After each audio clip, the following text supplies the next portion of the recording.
Bienvenue. Alors, c'est la deuxième rencontre Bouge dans un collège en Ille-et-Vilaine. Casting prestigieux aujourd'hui. Un programme Bouge pour vous inciter à bouger plus, pour un mode plus actif, à faire du sport, mais pas que, au quotidien, à faire des exercices, des mouvements, plus marcher, plus bouger, pas forcément rester collé 4h30 à l'écran, sur un écran, par jour. On va en reparler. On va recevoir un champion olympique, champion du monde, champion d'Europe, un des plus grands champions français qui vient tout juste de clore sa carrière. On recevra également une médecin spécialiste du sport. Vous pourrez leur poser toutes les questions que vous avez préparées. Certains vont d'ailleurs monter sur le plateau, certains élèves de la classe olympique, pour poser en direct les questions à nos invités. Et puis vous pourrez également, vous, leur poser leurs questions, demander des conseils pour bouger plus, savoir comment notre invité a bougé toute sa vie. On va accueillir maintenant celui qui nous fait le privilège d'être avec nous ce matin. Triple champion d'Europe, handball. Triple champion du monde. Triple champion olympique, 3 médailles d'or. Luc Abalo.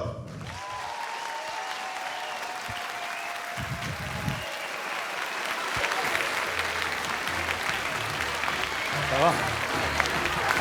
C'est la classe.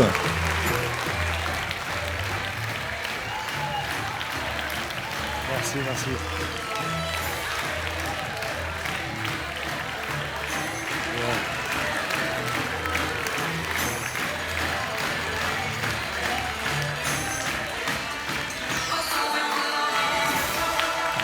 Quel accueil, Luc. Merci, merci. C'est gentil, merci. Alors Luc, je vais te laisser la parole. Tu vas pouvoir raconter un peu ta vie de bouge, puisque tu fais ça depuis, tu bouges depuis une vingtaine d'années. Et tu t'es arrêté, mais c'est pas pour autant que tu arrêtes de bouger. C'est ça. Déjà, merci pour l'accueil. Vraiment, j'ai failli taper un pas de danse. Et donc, je me présente, Luc Abalo. Je sais pas, est-ce qu'il y en a qui me connaissent un peu ? Ouais, bah merci. Ce que je vais faire au début, c'est me présenter. Comme ça, vous allez vous raconter mon parcours, qui je suis.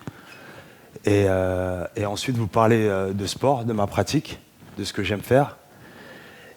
Et vous raconter le parcours que j'ai eu avec l'équipe de France, avec l'équipe d'Ivry. Vous êtes en rouge et noir. Et c'est la couleur que porte mon club, avec laquelle j'ai joué. Attention au micro, désolé.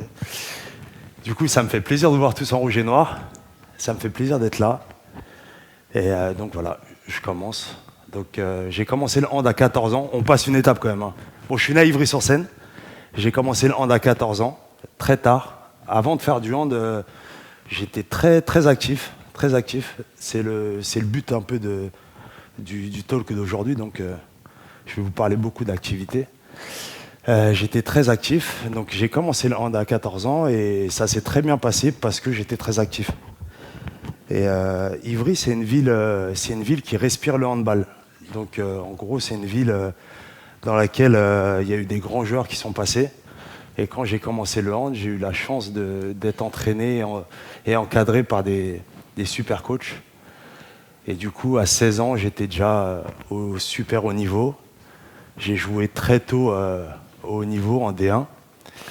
Et à l'âge de 16 ans, j'ai rencontré un joueur qui m'a parlé comme je vous parle là, et ça m'a changé la vie. Parce que j'ai pris conscience que je pouvais faire quelque chose dans le handball et en gros, il m'a donné, on va dire, les clés pour arriver au très haut niveau. Il m'a juste parlé de son parcours, des difficultés qu'il avait rencontrées pour arriver au haut niveau en Roumanie. C'est un Roumain, ce joueur. Et du coup, après, je m'y suis mis à fond. Quand je commence quelque chose, j'aime bien être à fond. Et du coup, ça a marché pour moi. Mais ce qu'il y a de marrant, c'est que je me prenais pas la tête, en fait. Je prenais du plaisir. C'est très important. prendre du plaisir dans l'activité du sport, c'est le moteur en fait. Parce que le sport, parfois, c'est fatigant. Le sport de haut niveau, vous savez, hein, des fois on n'a pas envie de bouger, de préparer une séance de sport, d'aller faire son footing tout seul, bref, c'est compliqué. Je vous parle de ça parce que même si on parle de sport, j'ai envie aussi de vous donner des solutions. Parce qu'on va exposer le problème. Le problème, c'est de rien faire. C'est de rester assis. C'est plus facile sur le coup. Le micro tombe un peu, désolé. C'est plus facile sur le coup de... C'est bon ? De rien faire, de rester assis. Yes. C'est bon ? Merci beaucoup. Donc c'est plus facile de rester assis dans son canapé, et organiser une séance de sport, c'est parfois compliqué.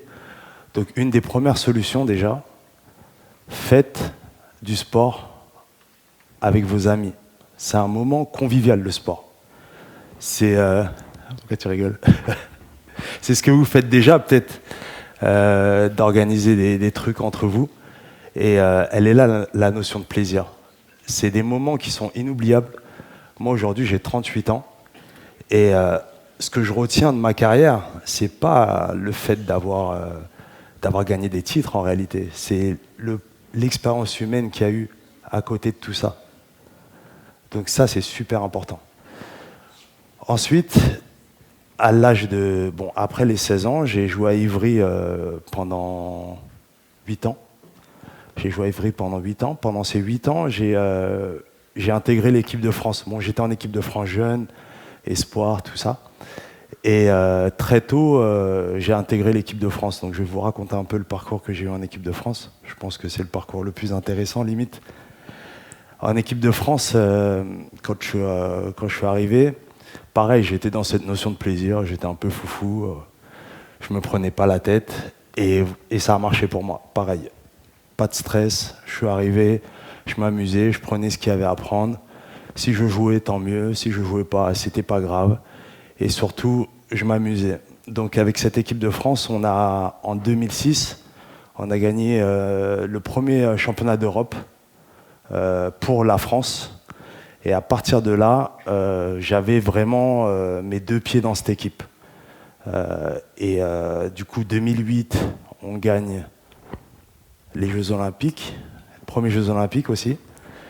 Et de 2008 jusqu'à 2012, en gros, tous les ans, on gagnait. Donc, je ne vais pas tous les faire. Et du coup, ça a été une expérience exceptionnelle. 2012, on a commencé à perdre. 2013, on a commencé à perdre. L'équipe a changé. On a commencé à être moins fort. 2015, je me suis blessé. Et là, je vais vous raconter un peu les moments difficiles que j'ai eus dans ma vie. Parce que... c'est bien beau de dire que tout va bien, qu'on est les plus forts et tout, mais en réalité, un sportif de haut niveau, parfois, psychologiquement, c'est dur. C'est dur parce qu'il y a des blessures, parce qu'on est moins performant, parce que des fois, il y a des critiques. Et quand c'est comme ça, on peut perdre confiance en soi, avoir un manque de motivation. Et du coup, il faut être fort mentalement, il faut être bien entouré. Amis, famille, et il faut y aller. Donc 2015, je me blesse, je me fais une petite déchirure à l'adducteur. Et là, je continue, dès que je récupère, à m'entraîner, à bouger, même tout seul. Je n'attends pas les séances du kiné pour m'entraîner, pour bouger, parce que j'ai envie de reprendre vite. Je réintègre l'équipe en 2016, mais mes qualités physiques, elles ont un peu diminué.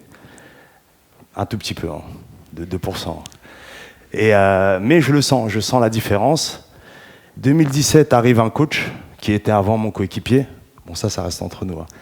Je ne sais pas si c'est filmé. Mais ce coach, il voulait changer toute l'équipe. Donc en gros, même si c'était mon coéquipier, il ne voulait plus trop faire jouer les anciens joueurs. Même si j'avais que 30 ans ou 32, 31 ans, pour lui, j'étais un ancien.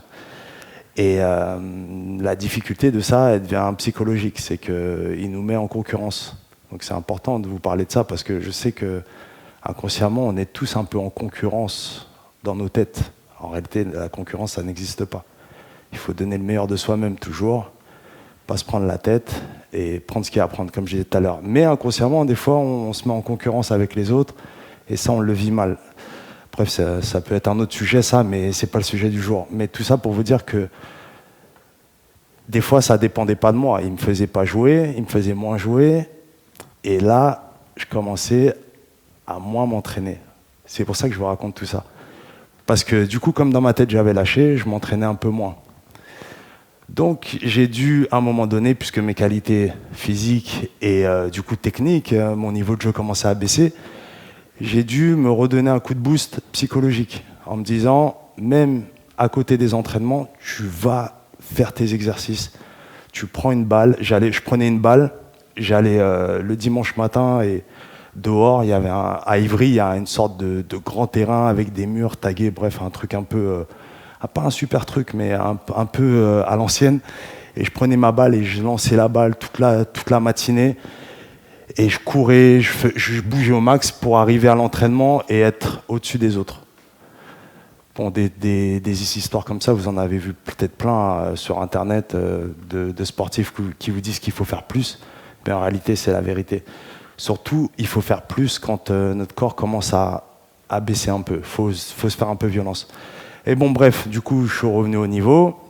Tout s'est bien passé, mais on ne gagnait pas. Bon, c'est pas très grave, mais j'étais toujours dans l'équipe. Et arrive 2020, et le Covid, tout le monde a connu, a changé, a chamboulé, pareil, toute mon organisation, toute l'organisation des grosses compétitions, et j'apprends que les Jeux Olympiques sont reportés à 2021. Alors moi, 2020, je voulais arrêter ma carrière de handballeur après les Jeux Olympiques. C'était planifié comme ça, je me suis dit je fais les Jeux Olympiques, j'arrête, superstar, on gagne, blablabla et tout. Et en fait, c'est décalé d'1 an, je suis plus en contrat au PSG, il faut que je trouve une solution. Et juste avant, d'ailleurs, je me suis fait opérer du doigt, là, j'ai un gros doigt.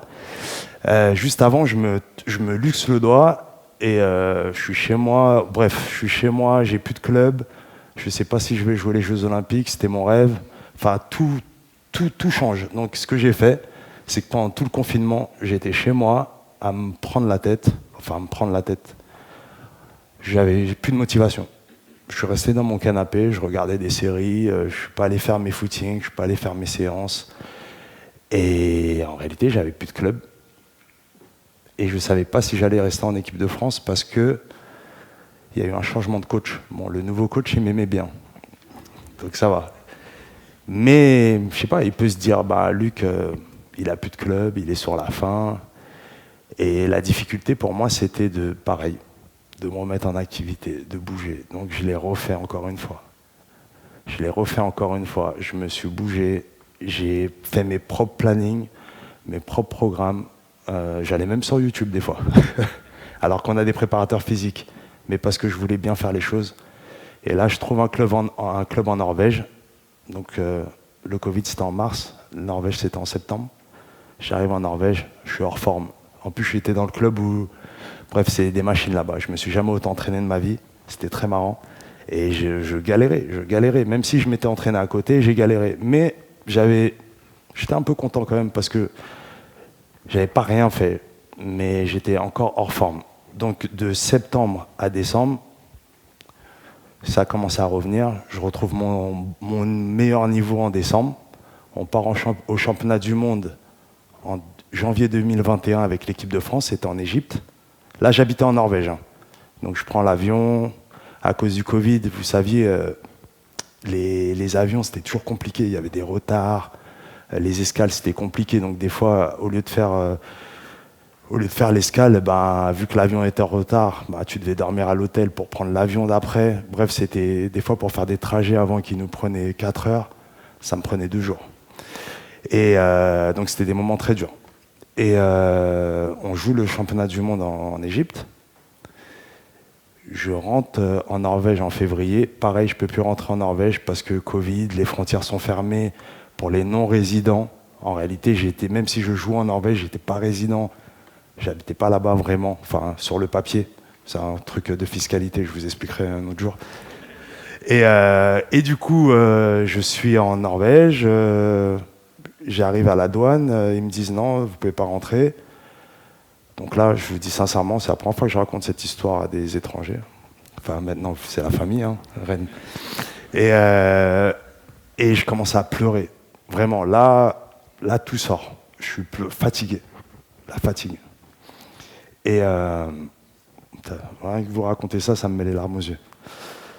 Et merci. Merci. Et je rentre en France.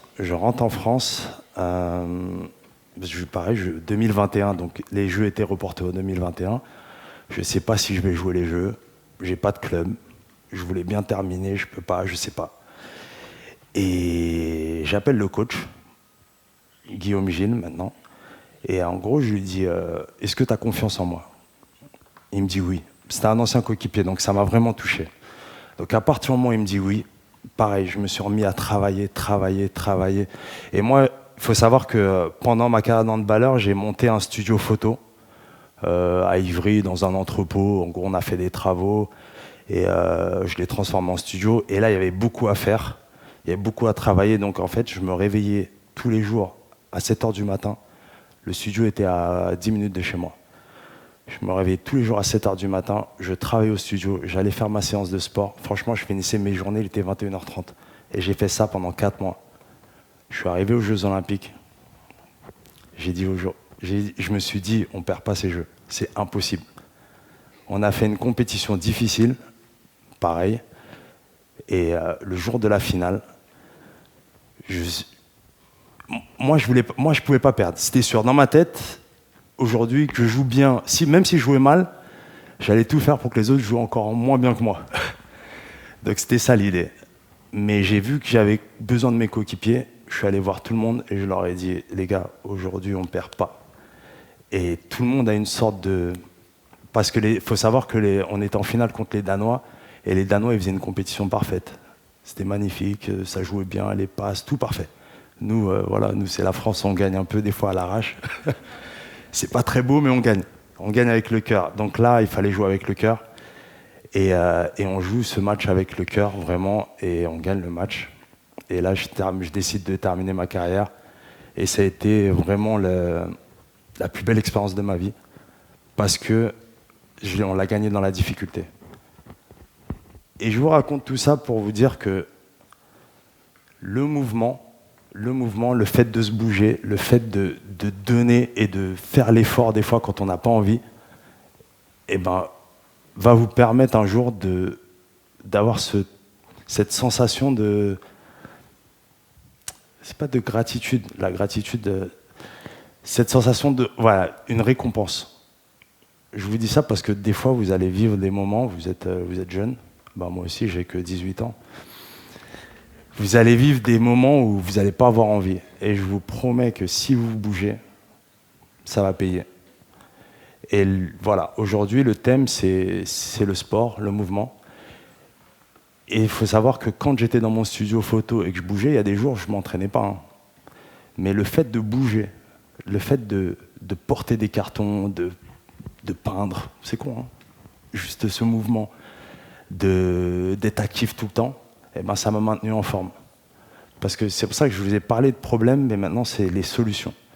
Quoi que vous fassiez, même si vous devez aller voir un ami qui est à quelques mètres, quelques kilomètres de chez vous, faites-le en mouvement, faites-le si vous voulez en footing, vous prenez vos baskets, vous y allez en footing, vous récupérez ce que vous avez récupéré, vous rentrez. Mais quoi que vous fassiez, bougez. Faites-vous plaisir, bougez. Organisez des choses entre potes et voilà, faites-vous plaisir. Maintenant, j'ai fini mon histoire sur ma vie. Non, c'est bon, tu peux applaudir, c'est fini. Merci.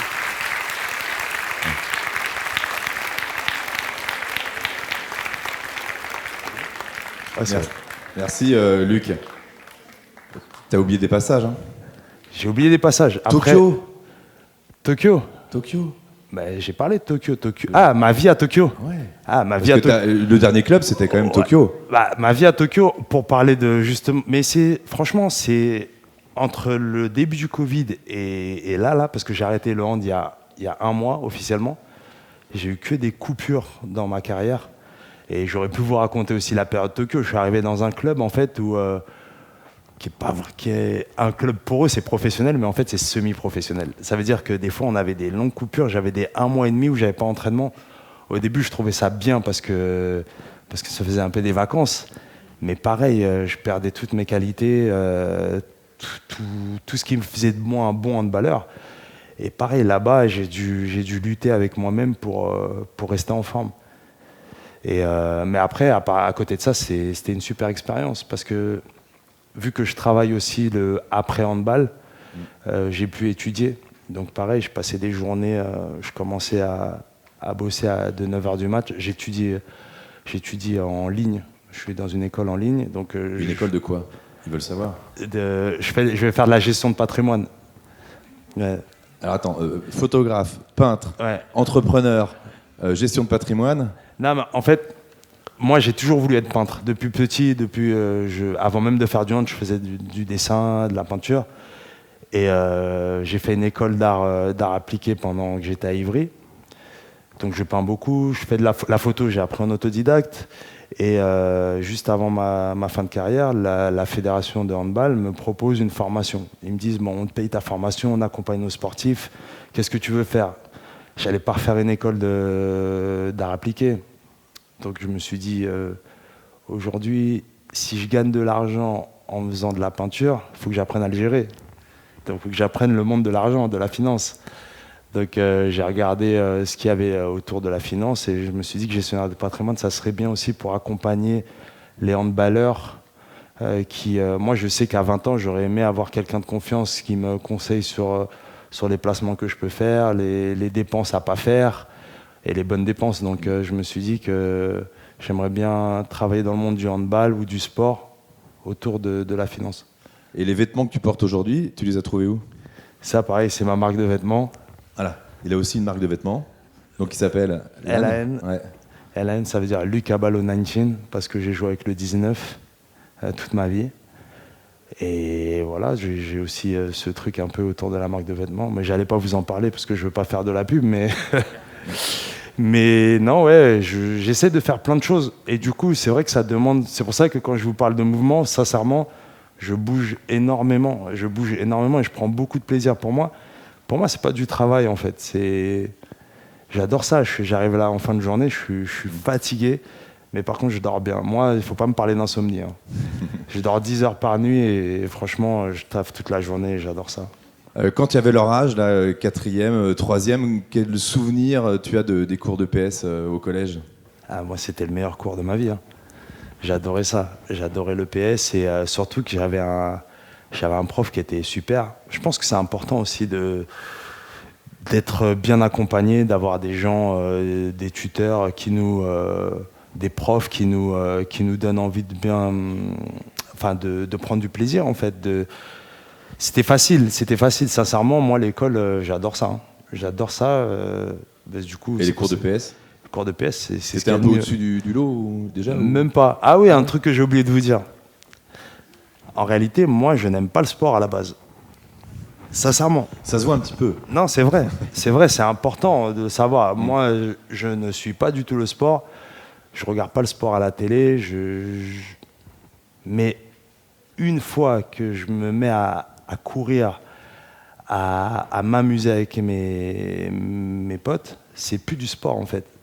C'est comme ça que je vois les choses. Par exemple, moi, il ne faut pas me demander d'aller au muscu et de rester. Bon, je le fais quand il faut le faire, parce qu'il faut le faire. Mais je veux dire, c'est pas un plaisir. Je le fais parce qu'il faut le faire. Et si je peux éviter de le faire seul, j'appelle un de mes potes, je lui dis bon allez viens et on discute. Et en même temps, je fais ma séance de sport. Mais je veux dire, je suis pas un fanat de sport. C'est étonnant ce que tu disais tout à l'heure quand tu racontais la période Covid où tu restais chez toi, tu regardais des séries, etc. Parce qu'il y a beaucoup d'anciens sportifs qui racontent qu'ils sont vraiment drogués du sport, qui ne peuvent pas passer une journée sans aller courir ou faire un exercice. Toi, tu peux t'en passer. Tu n'as pas eu cette drogue-là ou tu n'as pas connu cet extrême de ton corps en a besoin, quoi. En fait, je le fais inconsciemment parce que pour moi, c'est une vraie organisation de se dire, bon, je vais à la muscu de 18h à 20h, je vais courir le matin, blabla, c'est une vraie organisation, ça prend du temps. Donc je me dis, moi j'habite dans le centre de Paris, mon studio photo il est à Ivry. Alors, mon frère habite à côté de mon studio photo, donc je prends mes runnings, j'y vais en courant. Je me douche chez mon frère, voilà, j'ai fait un trajet, j'ai profité de faire ce trajet, au lieu de prendre le métro ou ma voiture, tout ça, j'ai fait ce trajet en courant.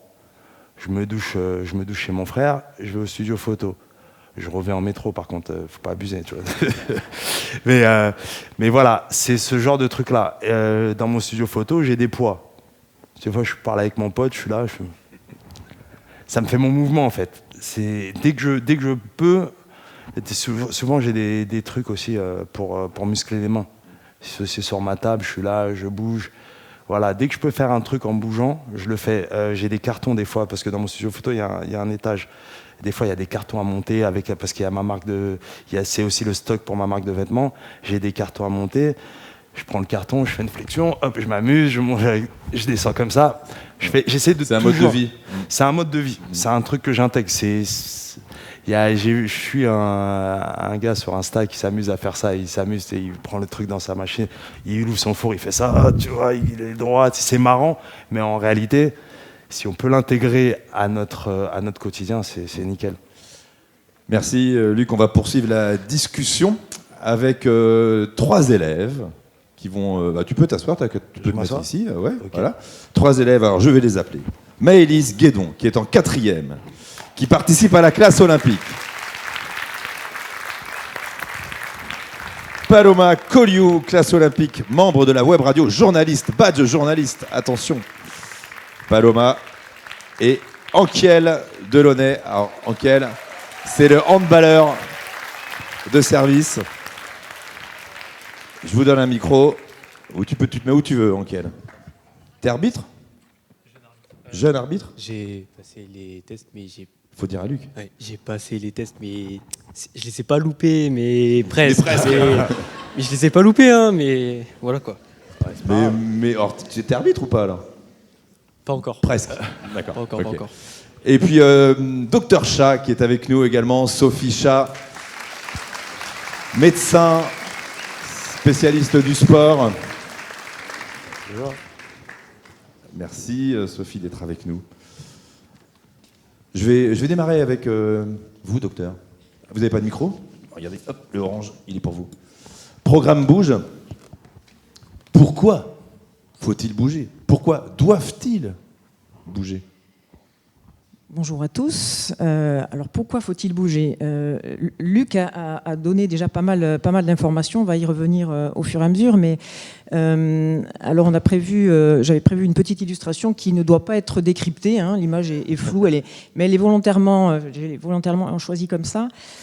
Pourquoi il faut bouger ? Parce qu'en fait, tout simplement parce que le corps en a besoin et tout simplement parce que le corps est une machine absolument incroyable. Et chacun de nous, alors évidemment Luc, et c'est la machine de guerre en termes de conditions physiques et de préparation physique, mais chacun de vous ici là est une Formule 1, est une machine extrêmement sophistiquée, technologiquement sophistiquée, conçue par la nature. Il n'y paraît pas comme ça parce qu'on ne s'en rend pas compte, on n'en prend pas conscience, on attrape un objet sans le casser, toutes les pressions sont réglées naturellement, on fait des gestes sans s'en rendre compte. Et donc j'ai choisi ce petit bout d'image là qui représente un tout petit bout d'une cellule, une des 100 000 milliards de cellules qui nous composent. Et vous voyez, ça c'est un petit bout qui représente par exemple ce qui va se passer si un facteur de croissance s'accroche à la surface de la cellule, va envoyer tout un tas de signaux jusqu'au noyau. On ne voit pas encore tout ce qui va se passer derrière pour fabriquer les protéines, pour faire fonctionner cette mitochondrie là, qui est l'usine à énergie qui fait fonctionner qui va fabriquer l'énergie pour faire contracter les muscles, etc. Mais c'est pour vous donner une petite idée de ce qui se passe à l'intérieur de nous. On aurait pu trouver la même complexité avec le système de régulation du système nerveux autonome ou bien la régulation du système des glandes endocriniennes, etc. C'est pour vous dire qu'on est tous potentiellement, vraiment, on est tous des machines très très complexe et très, très au point. Et bien sûr, évidemment, plus on le travaille et plus la technologie s'affine, mais tout ça, ça a besoin de fonctionner. On est prévu pour fonctionner. Ces cellules-là, elles fonctionnent en permanence. Même quand on dort, il faut, eh bien, on continue, le cœur continue de battre, on continue à respirer, etc. Mais il est prévu par la nature que le corps fonctionne tout le temps, et nos ancêtres, les chasseurs-cueilleurs, marchaient à peu près 10 à 15 km par jour.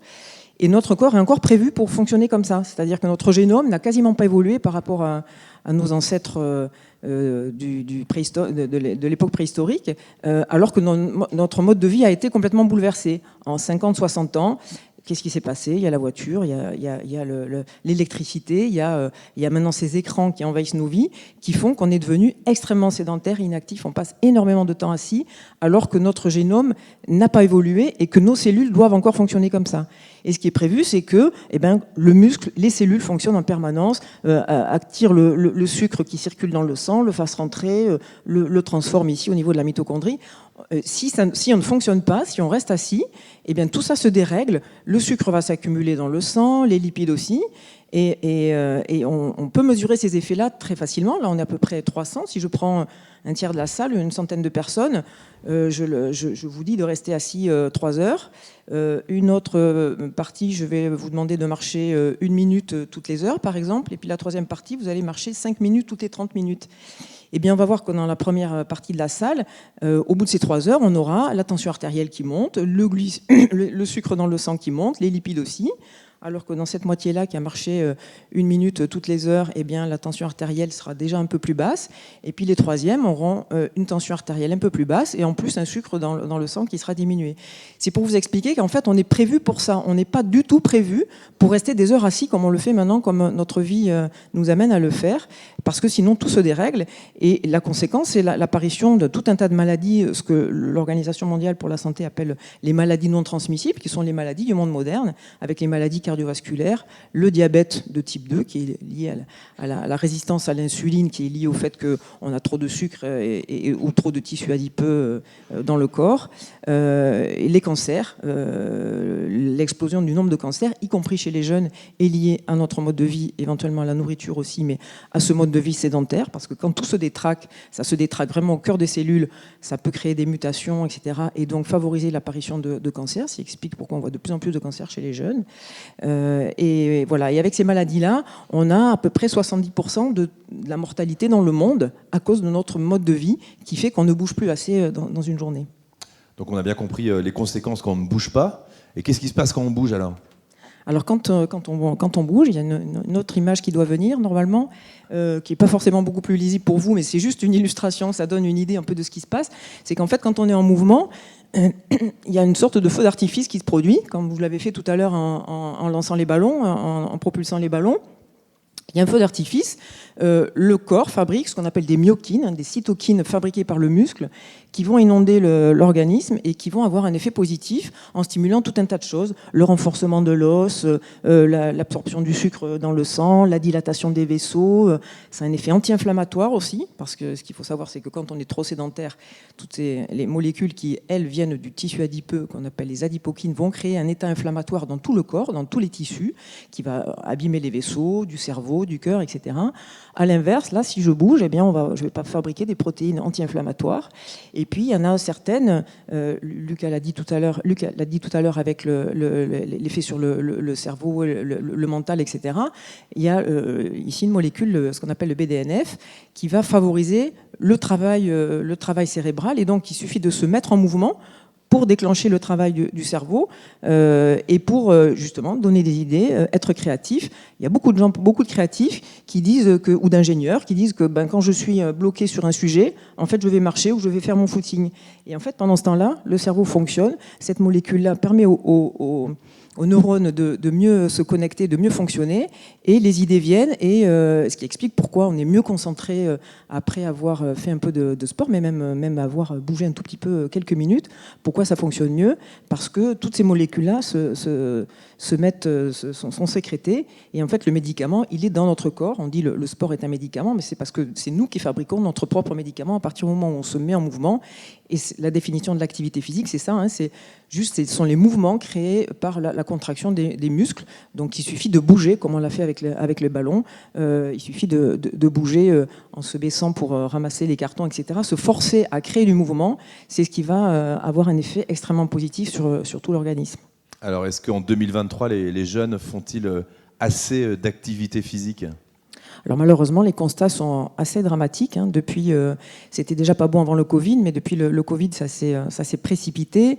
Il y a la 3e diapo normalement qui malheureusement relate ce chiffre qui a été pas mal diffusé en 2011 quand les études sont sorties, hein, qui montre qu'en 40 ans, les adolescents ont perdu 25% de leur capacité physique en endurance. Vous voyez, en vitesse, c'est à peu près la même chose. Sur un petit sprint, c'est à peu près la même chose. Par contre, en endurance, il y a une diminution de 25%.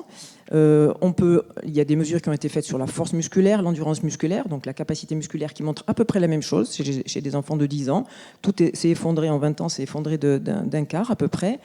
Ce qui est très embêtant, c'est qu'on sait que la capacité physique, en fait, elle prédit notre espérance de vie. C'est-à-dire, plus on est en forme, plus on peut faire des choses avec le corps, plus on peut courir, plus on peut soulever de poids, plus on peut monter des escaliers, et plus on va vivre longtemps, quelle que soit finalement la maladie qu'on a. Donc ça veut dire que si on ne change rien, là, pour le moment, avec une capacité physique qui est diminuée, eh bien, l'espérance de vie est diminuée. Donc les jeunes qui ont une capacité physique qui est diminuée vivront moins longtemps que nous. Alors, je sais que c'est pas très agréable à entendre dire, et ça fait peut-être un peu peur, mais il faut aussi en même temps en avoir conscience, parce qu'il y a des recettes faciles. Luc en a donné quelques-unes, on pourra reprendre après, mais voilà, on fait ce constat-là. Ce qu'on constate aussi, ce qu'on sait, c'est que les jeunes doivent, pendant la croissance, fabriquer leur capital osseux. Donc on a parlé des muscles, on a parlé du système cardiovasculaire, mais votre masse osseuse, elle est maximum autour de 20-22 ans, et elle se fabrique, vous allez fabriquer d'autant plus d'os que vous allez, pendant la croissance, faire des sports avec des impacts, des sauts, parce que l'os se renforce à partir du moment où on le comprime. Donc on fait des réceptions, des sports, on reçoit des impacts. Donc les sports collectifs sont pour ça très bien. Et ce qui est bien, c'est d'essayer plein de sports différents, justement, mais il ne faut pas avoir peur de tomber, prendre des coups. Et à partir de ce moment-là, l'os se renforce. Et ce qu'on voit, c'est que les jeunes qui font une croissance maintenant sans faire de sport, sans faire de sollicitation cardio-musculaire comme ça, vont avoir une masse osseuse qui va être très inférieur à ceux qui vont faire du sport. Et puis après, à partir de 22 ans, on ne fait que perdre de l'os. Et donc, on peut éventuellement freiner la descente si on se met à faire de l'activité, du sport à cet âge-là. Mais en tout cas, on ne fait que perdre de l'os. Et donc, on va se casser les os beaucoup plus tôt. D'où l'importance, pendant la croissance, de bouger, de sauter, de tomber. Voilà, de faire tout ce qu'on peut faire avec le corps. Encore une fois, le corps est fait pour ça et le demande. Merci Sophie Chat. On a donc 3 élèves avec nous, Maëlys, Paloma et Ankel, qui ont préparé des questions pour vous deux. On démarre avec Maëlys. Tu fais du sport, toi, Maëlys ? Est-ce que tu as l'impression de bouger assez, toi, dans une journée ? Non. Pas assez ? Non. C'est pas bien, hein ? Mais tu vas t'y mettre. Regarde, il a fait des exercices pendant toute l'interview avec un ballon. Des petites choses, regarde, voilà. Des petites choses comme ça. Tu as une question à poser à qui ? À Luc, vas-y. Dans le micro, bien devant la bouche. Pourquoi vous avez choisi ce sport et pas un autre ? Pourquoi le hand ? Le hand, je ne l'ai pas vraiment choisi.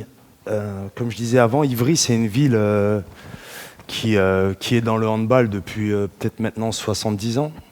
Et quand tu grandis dans une ville qui respire un sport, tous les supporters suivent la ville, tous les habitants de la ville en fait pratiquent ce sport. T'es amené à pratiquer ce sport, c'est comme à Rennes, j'imagine, les gens pratiquent le foot plus facilement qu'à Ivry, parce qu'il y a un club, il y a une histoire, et l'histoire du club en fait a fait que il pousse les jeunes on est bien encadré, donc j'ai fait ça naturellement. J'ai un de mes meilleurs amis qui faisait du hand au collège, et il me dit viens t'entraîner avec nous. J'ai essayé, j'ai aimé. J'ai choisi parce que j'ai aimé. En fait, moi, je suis mon cœur. En fait, dès que je fais quelque chose, je le fais parce que j'aime, quoi. Nous, le hand, c'est Cesson, ici. C'est ça. Ah oui, t'as joué à Cesson. Ouais, j'ai joué contre Cesson plusieurs fois. Contre Cesson, avec le PSG. Ouais. Paloma, à qui veux-tu poser une question ? À qui tu veux ? Vas-y. À moins qu'Ankel, tu veux enchaîner ? comme tu veux. Tu prends des notes. Qu'est-ce que tu écris depuis un quart d'heure? Alors, depuis tout à l'heure, je fais un résumé de tout ce qui est dit pour après faire une synthèse. Et et aussi aussi pas vrai, pour... il est sur Insta. Mais oui, mais je vois. Faut pas dire ça. Où est-ce qu'on pourra, on pourra lire le compte rendu quelque part? Si vous passez au collège après, Au pourquoi collège, d'accord. Très bien. Alors, est-ce que tu as une question? Oui, ce serait pour vous, madame. J'ai oublié votre Madame nom, Chat. désolé. Chat.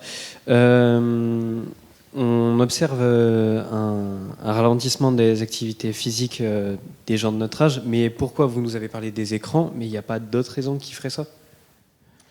C'est un phénomène général qui implique tout le monde en fait. Il n'y a pas de responsable unique, c'est la faute de tout le monde et notre mode de vie encore une fois est impliqué, mais c'est le fait qu'on ne puisse plus forcément facilement se déplacer à pied ou à vélo en sécurité et d'où l'importance énorme de l'urbanisme favorable à la santé, du rôle des collectivités pour favoriser les déplacements. On fait le constat qu'il n'y a plus d'enfants qui jouent en extérieur, dans les villes. Il y a des articles qui sont sortis où sont passés les enfants des villes. On parle de concept d'enfants d'intérieur, d'enfants confinés. Ça s'est aggravé avec le confinement, mais parce qu'on ne laisse plus sortir les enfants jouer, parce qu'on a peur qu'ils tombent, on a peur qu'ils se fassent mal, on a peur qu'ils se fassent kidnapper, etc. Donc il y a ça. Il y a effectivement les écrans quand même qui a envahi notre vie et on peut difficilement faire sans, puisque on le voit même pour les cours et tout ça, on est tous happés pour le travail, le télétravail, etc. Il faut juste maintenant apprendre à les domestiquer, à les utiliser à bon escient et puis surtout à fractionner le temps passé sur les écrans. 4h30, Mais il y a c'est la moyenne? 4h30, c'est l'enquête de l'ANSES qui était sortie à la fin du confinement, qui disait que les adolescents, en moyenne, il y avait la moitié des adolescents qui étaient en très grand risque sanitaire parce qu'ils passaient plus de 4h30 par jour sur un écran et ils faisaient moins de 20 minutes d'activité physique par jour. En effet, actuellement en France, il y a à peu près 80% des adolescents qui n'atteignent pas les recommandations de l'OMS par jour, qui est d'1 heure de mobilité. Vous devriez tous les jours faire 1 heure de marche ou de course, enfin un mélange de tout ça. Et il y a 80% des adolescents en France qui n'atteignent pas ce niveau-là. En fait, le niveau, il n'est atteint que les jours où il y a l'EPS, en fait. Et la France, c'est le 22e pays sur les 25 pays les plus riches, en termes de mauvais classement, en termes d'inactivité, et 119e pays mondial en termes d'inactivité chez les adolescents.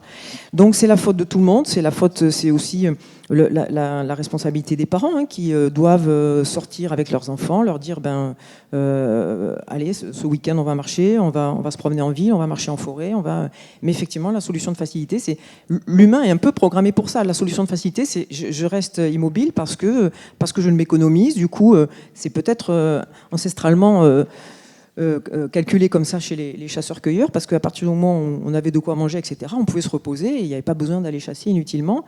Donc ça c'est un peu ancré aussi dans nos comportements. C'est peut-être un avantage, ça a été un avantage peut-être biologique pendant un moment, mais en tout cas, c'est vrai qu'il y a une certaine inertie maintenant qui est monumentale et il faut... en fait, c'est la faute de tout le monde. Le système scolaire, mais le système aussi de travail au bureau, etc., fait qu'on s'est tous enfermés dans ce mode de fonctionnement assis pendant des heures et qu'il faut absolument lutter contre ça maintenant. Paloma a une question pour toi, Luc. Il marche. Attends, prends le micro de... Dankiel. Merci. Tout à l'heure, vous avez dit que vous étiez encore en contact avec une personne qui vous avait donné les larmes aux yeux. Est-ce que vous êtes encore en contact avec d'autres personnes que vous avez rencontrées dans votre carrière? Les experts. Bien sûr, je suis toujours en contact avec mes coéquipiers.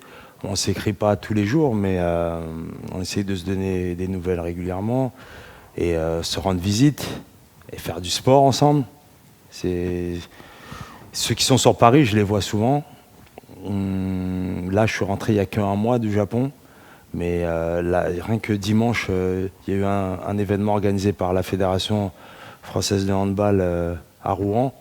Ils ont regroupé tout le monde et ça m'a fait énormément plaisir. Il y a une question, c'est est-ce qu'un sport est plus ou moins recommandé qu'un autre pour avoir une hygiène de vie plus saine Bonne question. En fait, non, la meilleure solution, c'est de faire un peu de tout.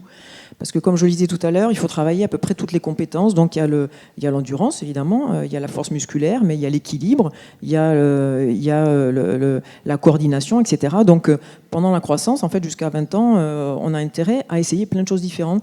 Pas forcément faire, d'ailleurs, que des sports portés. Comme je disais tout à l'heure, il faut que les muscles soient soumis, les os soient soumis à certaines compressions, etc. Donc un jeune qui ne ferait que du kayak, par exemple, ou que de la natation, serait un peu en déficit de contact, de choc, d'impact, etc. Donc le mieux, c'est de faire un peu de tout, de toucher à tout. Pendant un moment, c'est vrai que pendant longtemps, on a reproché aux adolescents de faire du zapping, de ne pas s'inscrire forcément dans la durée dans tel ou tel sport. En fait, c'est plutôt bien de changer et de faire un peu de tout. Et dans une semaine, on peut aller faire un peu de skateboard, un peu de vélo, un peu d'escalade, un peu de marche, un peu de sprint. Mais l'idéal, c'est de faire un petit peu de tout. Et d'ailleurs, pour se spécialiser, Luc a dit qu'il a commencé le hand assez tard, mais tous les grands sportifs, souvent, se sont spécialisés assez tard. Roger Federer, par exemple, a fait pas mal de sports différents, on dit qu'il ne faudrait pas se spécialiser avant l'âge de 12-13 ans, Ah oui. voire un peu plus tard, ouais, pour justement développer toutes ces compétences de coordination, de réflexe, etc. Est-ce que tu as découvert des sports sur le tard, Luc, là, ces derniers mois, par exemple, je sais pas, des sports de combat ou nautiques ou... Sport de combat, la boxe, j'aime bien. J'ai essayé le kung-fu. Il y a des boxeurs. J'ai essayé le kung-fu juste avant le Covid, et après j'ai dû arrêter à cause du Covid, mais j'aimais bien. Après, j'aime tous les sports. J'aime pratiquer tous les sports. J'aime pas forcément regarder à la télé. Mais vous disiez quelque chose qui est super intéressant. Et ça m'a fait penser aussi, le problème, moi j'ai vu ce problème chez certains jeunes, c'est que parfois quand ils s'inscrivent à un sport, c'est pour ça que je parlais de plaisir tout à l'heure, j'ai pas pu évoquer vraiment, rentrer en profondeur dans le sujet, mais certaines personnes se mettent trop de pression, la pression faut être bon, du résultat, de la performance, et du coup ils ont plus envie de s'inscrire en fait. Parce qu'ils sont déjà assez jugés à l'école, ils se sont jugés à la maison, ils se sont jugés au sport. Et il faut vraiment y aller dans un état d'esprit de prendre du plaisir. Et si vous voyez que le club dans lequel vous avez envie de vous inscrire, ils se prennent trop la tête, il y a trop de pression, changez de sport. Allez dans un autre club, je sais pas, mais plaisir. Merci pour vos questions. Il y a des questions également préparées et prévues par des élèves dans la salle. Qui est-ce qui veut démarrer? Ouais, t'as un micro, on t'écoute. Du coup, quel est ton prénom? Lucien. On t'écoute, Lucien. On a tous les deux une question, donc je vais commencer. Est-ce que c'est un danger de pratiquer trop de sport? En fait, non, il n'y a pas de plafond. En fait, on se rend compte que ceux qui font beaucoup de sport, en fait, leur espérance de vie, elle est plus importante que ceux qui en font moins. Enfin, plus on fait de sport et plus l'espérance de vie augmente parce que justement c'est bon pour la santé. Alors après, il y a juste le risque, ce qu'on appelle la bigorexie, là, un peu l'addiction au sport. Il y a quelques pourcents de sportifs qui deviennent un peu addicts en fait. Ça devient il y a une dépendance qui s'installe. Tu le disais tout à l'heure, mais c'est ça se gère, ça s'accompagne, mais c'est vraiment exceptionnel. C'est une infime partie des sportifs. La plupart du temps, il y a un besoin, effectivement, une dépendance mineure qui s'instaure parce que ça fait du bien de faire du sport et que en général, dès qu'on arrête, on sent que le bienfait s'arrête et on a besoin de le reproduire. Donc, mais il n'y a pas de limite. On peut faire beaucoup de sport et même chez les petits d'ailleurs, on dit, on a toujours peur qu'ils en fassent trop. Un enfant a une capacité physique impressionnante, qui est l'équivalent d'un sportif de bon niveau, de haut niveau. Donc il n'y a pas de raison de les limiter. S'ils dorment bien, si ça n'influe pas sur leur sommeil, il n'y a pas de raison de limiter. Mais par contre, ce qui n'est pas bon, c'est de ne pas en faire du tout. C'est pas bon. On ne peut pas dire qu'il y a des faits néfastes quand on fait beaucoup de sport, mais de ne pas en faire, ça, par contre, c'est très mauvais. T'as l'impression de faire trop de sport, Lucien, des fois? Non, c'est pas ton cas? Bon. On va reprendre 2 dernières questions. Ah oui, ok. Mets-toi debout, on va te voir. Merci. Quel est ton prénom? Inaya. On t'écoute. Pour Luc, avez-vous déjà pensé à baisser les bras ou justement votre entourage vous a poussé à continuer? Baisser les bras, non. Moi, je vis assez bien l'échec. ce qui est un échec pour les gens, parce que c'était pas le thème de la journée, hein, mais on va en parler, c'est intéressant. L'échec, c'est un concept. L'échec, c'est un concept, d'ailleurs, c'est marrant, parce que le slogan de ma marque, c'est « Life is a concept ». Parce que, en réalité, il faut comprendre que tout le monde ne voit pas le monde de la même façon. Donc, moi, je suis le style de personne qui voit l'échec comme une expérience. Donc, à partir du moment où tu vois l'échec comme une expérience, tu baisses pas les bras. Juste, tu trouves ça des fois fatigant parce que tu sais qu'il faut aller t'entraîner encore plus pour arriver à réussir. Donc, t'imagines l'effort que tu dois faire, mais je baisse pas les bras parce que j'adore l'expérience, en fait. J'adore vivre un moment. J'adore, tu vois, par exemple, je t'ai tutoyé.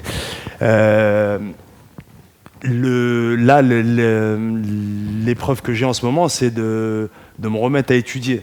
Moi, en réalité, depuis que j'ai 18 ans, j'avais pas remis la tête dans des bouquins. J'ai fait une école d'art appliqué, mais il n'y avait pas de choses à rédiger, autant de textes à lire. Et là, j'ai remis la tête dedans. C'est dur. J'ai un examen en octobre. Mais en réalité, je le vis super bien parce que c'est une expérience. C'est l'expérience qui est belle, en fait. Je sais que c'est dur et j'aime bien la difficulté. Donc baisser les bras, pour moi, c'est... j'ai mis du temps à expliquer parce que voilà, des fois, je vois des gens qui sont tristes un peu quand ils sont en échec. Et en fait, j'ai juste envie de leur faire comprendre que ma façon de penser, en réalité, c'est juste une expérience et il faut aimer tous les moments qu'on vit, quoi. Merci beaucoup, Luc, d'être venu témoigner sur une vie de handballeur, une vie en mouvement. Sophie-Cha, les collégiens doivent repartir avec 3 conseils pour bouger. Il faut repartir avec des petites choses simples dans la tête. Luc les a donnés, hein. Il a tout dit. Profiter de toutes les occasions de se déplacer, de faire des transports. Voilà, on doit se faire 2, 3, 4 km, on les fait à pied, il n'y a pas de raison. On doit aller sortir le chien, on le fait marcher, on n'est pas assis sur le banc avec le smartphone pendant que le chien est assis lui aussi. Profiter de tous les moments. Et s'il y a une charge à soulever, on le fait. C'est de l'activité physique, il faut en profiter. Tout mouvement, on peut faire en 5 minutes, mais même en regardant des vidéos, hein, on peut effectivement faire quelques squats, bouger un petit peu. Aller bouger avec les amis, se donner rendez-vous, pas forcément pour aller faire des efforts olympiques, mais pour aller marcher, aller un peu en forêt, aller un peu dans la nature. Ça, c'est important. Et voilà, profiter vraiment de chaque moment et essayer de ne pas rester assis l'idéalement, c'est plus d'1 heure, y compris sur les temps de loisirs. Se lever régulièrement, aller regarder la lumière du jour aussi, qui est important pour l'œil, hein, parce qu'il y a une explosion de la quantité, du nombre de myopies à cause du travail sur les écrans, et le travail en extérieur est important. Et surtout, voilà, penser à son corps. On parle beaucoup de ChatGPT, hein, de l'intelligence artificielle. D'abord, l'intelligence artificielle, ça n'est que ce que des cerveaux humains ont mis à l'intérieur, hein, pour le moment. Et pour le moment, on n'a absolument pas l'équivalent avec le corps humain. Aucun robot n'est capable de faire ce que vous êtes capable de faire en courant, sautant, etc. Vous êtes toutes des machines incroyables, mais il faut les entretenir avec des gestes simples, un peu tous les jours. Marcher dès qu'on peut, soulever des poids. C'est pas ChatGPT qui coupera votre bois, qui tondra votre pelouse et qui repeindra votre plafond. Vous en aurez besoin. Et pour travailler aussi, il y a des inquiétudes quand même sur les capacités des jeunes futurs à travailler, à être dans la vie active, parce que dans la vie active, on doit de temps en temps effectivement faire des choses un peu physiques, quel que soit le travail. Et avec ce qui se profile en ce moment, tout le monde a un peu des inquiétudes. Donc entretenez votre corps, entretenez votre machine tout au long de la journée, à chaque occasion. Dr Cha, ambassadrice du programme Bouge. Merci à la ville de Janzé, au collège, de nous avoir accueillis pour cette seconde édition du programme Bouge. Merci au conseil départemental pour cette collaboration. Et encore merci à Luc. Abalo, on va finir avec un selfie. Tu te mets ici, les collégiens derrière. Ah ouais. Mais si vous voulez sur la photo, il faut. Alors vous mettez-vous à côté de Luc, hein, ou en bas. Selfie, tout le monde rentre. Sophie aussi. Ah, mais... Attends, t'as un iPhone 4. Il est où, Antoine? Antoine, Attends. Vous n'allez pas être dessus, faut aller. Ouais, il n'y a pas tout le monde là. Ah si. Ah si. Alors on salue, on fait ouh. Super. Moi, je pense que le mieux, c'est une vidéo. On refait?